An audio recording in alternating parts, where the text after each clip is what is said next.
नमस्कार दोस्तों, कैसा हो अगर आपको बीच समुद्र में एक छोटी सी नाव पर छोड़ दिया जाए और नाव का कंट्रोल भी आपके हाथ में ना हो, ना ही आप बाहरी दुनिया से संपर्क कर पाएं, ना ही 14 महीनों तक आप किसी इंसान की शक्ल देख पाएं, ना ही आपके ऊपर छत हो, ना ही सोने के लिए समतल जमीन, ना ही खाने के लिए खाना हो, ना ही पीने लायक पानी हो तो बस एक ही चीज़, चारों तरफ तूफानों से भरा नीला समंदर।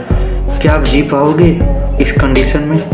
नहीं ना। इसकी कल्पना मात्र से रोए खड़े कर देती है ना।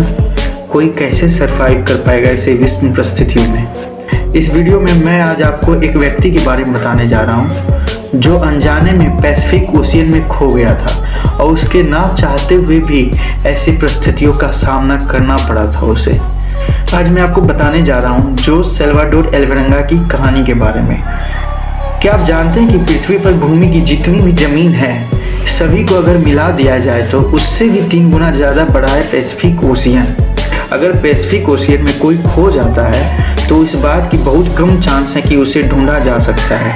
ऐसा हुआ था सल्वाडोर एल्वेरंगा के साथ। सल्वाडोर एल्वेरंगा मेक्सिको का रहने वाला एक मछुआरा था। वह पैसिफिक ओशियन से मछली पकड़कर अपने परिवार का गुजारा करता था। रोजाना की तरह 17 नवंबर 2012 को भी सल्वाडोर एल्वेरंगा अपने दोस्त इज़ेकियल कोर्डोवा के साथ मछली पकड़ने के लिए समुद्र में गया। जिस बोट में वह मछली पकड़ने जा रहे थे वह केवल 7 मीटर लंबी थी। उसके ऊपर ना कोई छत थी, ना ही उसमें कोई कमरा था।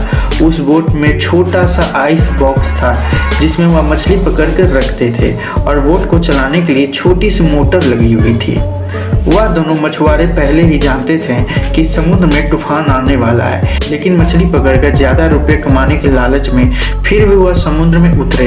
उन्होंने रिस्क लिया। पैसिफिक ओशियन के किनारे से 120 किलोमीटर समुद्र के अंदर चले गए। रात के 1 बजे वह दोनों तूफान की चपेट में आ गए। तूफान के कारण जो मछली पकड़ने के लिए जाल बिछाए थे उसे काट दिए, उसे समुद्र में ही छोड़ दिया और बोट को किनारे की ओर बढ़ाने लगे।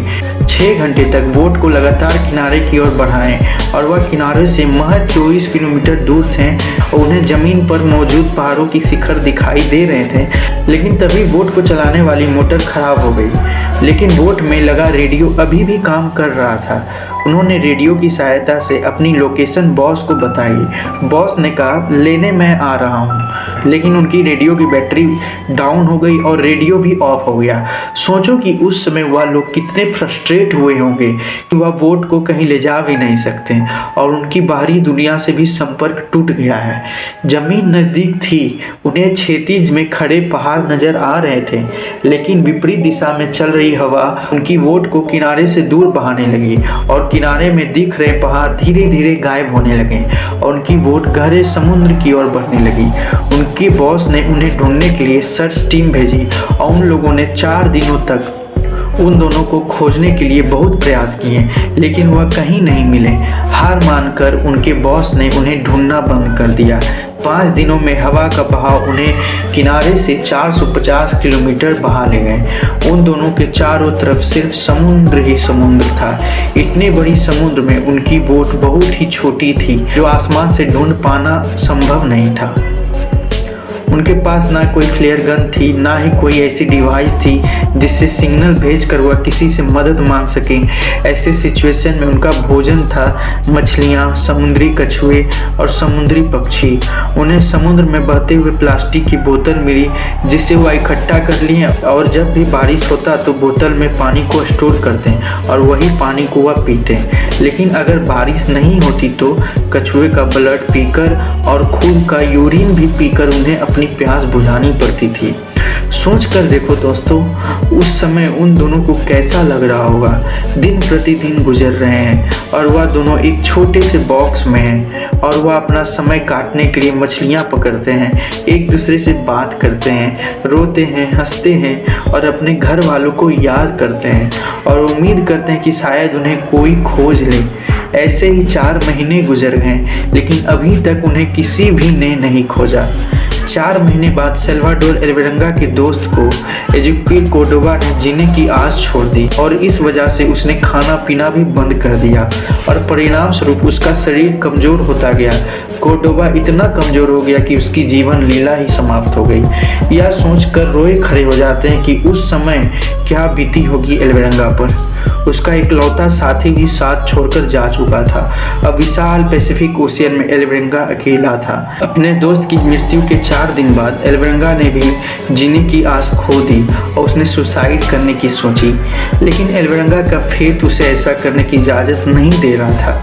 लेकिन फिर एल्वेरंगा ने ज़िंदगी से लड़ने की कोशिश की और किसी न किसी तरीके से अपने आप को जिंदा रखने के लिए सरवाइव करता रहा। अभी जो आप मैप देख रहे हो जिसमें एल्वेरंगा मिडिल ओशियन में कुछ यहाँ पर था। इस एरिया में शिप कभी कभार ही आया करते हैं। लगभग 8 महीने बाद एक कार्गो शिप वहाँ से गुजरी। एल्वेरंगा ने खड़े होकर इशारा भी किए, लेकिन शिप सीधे ही निकल गई और किसी का भी ध्यान एल्वेरंगा की ओर नहीं गया। सोच कर देखिए एल्वेरंगा के लिए वह क्षण कैसा रहा होगा। महीनों से जिस घड़ी का वह इंतजार कर रहा था वह घड़ी आई भी, मगर उसकी ओर कोई ध्यान नहीं दिया और वह फिर से समुद्र में अकेला ही रह गया। कितना फ्रस्ट्रेशन वाला समय रहा होगा उसके लिए। हुआ 11 महीनों में अपनी छोटी सी बोट में एल्वेरंगा 8000 किलोमीटर ट्रेवल कर चुका था और इस जर्नी में उसने कड़ाके की धूप तूफानों का सामना किया। फाइनली 30 जनवरी 2014 को पानी में तैरते हुए उसे कुछ नारियल दिखाई दिए और आसमान में उड़ते हुए कुछ पक्षी दिखाई दिए। एल्वेरंगा समझ गया जमीन आसपास ही है। उसे एक आइलैंड मिला। एल्वेरंगा ने बोट से जंप किया और तैरते हुए उस टापू पर पहुंच गया। 438 दिनों तक पानी में रहने के बाद उसे जमीन पर रहने का सौभाग्य प्राप्त हुआ। उस टापू पर उसे एक घर नजर आया। उसने उसके घर का दरवाजा खटखटाया। यह लम्हा एल्वेरंगा के लिए उसके सबसे खूबसूरत लम्हों में से एक था, जिसने उसे इतने दिनों बाद किसी इंसान से मुलाकात कराई। वह टापू समुद्र के बीच था। अगर वह टापू मिस कर देता तो फिर उस टापू से 5000 किलोमीटर बाद ही ज़मीन नसीब हो पाती और उसको 240 दिन और लग जाते वहाँ तक पहुँचने में। और वह कौन जानता था कि वहाँ तक पहुँच ही पाएगा एल्वेरंगा। बाद में एल्वेरंगा अपने घर आया और उसने इस जर्नी के बारे में अपनी एक किताब लिखी।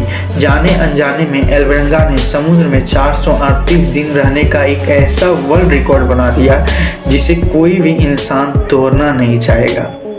एल्वेरंगा की इस कहानी से हमें एक बहुत बड़ी सीख मिलती है। कभी भी जीवन में आस नहीं छोड़नी चाहिए। भले ही मंजिल कितनी भी दूर क्यों ना हो, लेकिन धीरे धीरे अपने कदम को बढ़ाने से वह हमें एक दिन मिल ही जाती है। अगर एल्वेरंगा के उस दोस्त ने आस नहीं छोड़ी होती तो शायद आज वह भी जिंदा होता। तो दोस्तों, ये वीडियो कैसा लगा प्लीज़ कमेंट करके और लाइक करके प्लीज़ बताइए। और इसी तरह के इंटरेस्टिंग वीडियोस को देखने के लिए इस चैनल को सब्सक्राइब कर लें। न्यू चैनल है, प्लीज़ सपोर्ट कीजिए दोस्तों। सो दोस्तों, थैंक यू फॉर वॉचिंग।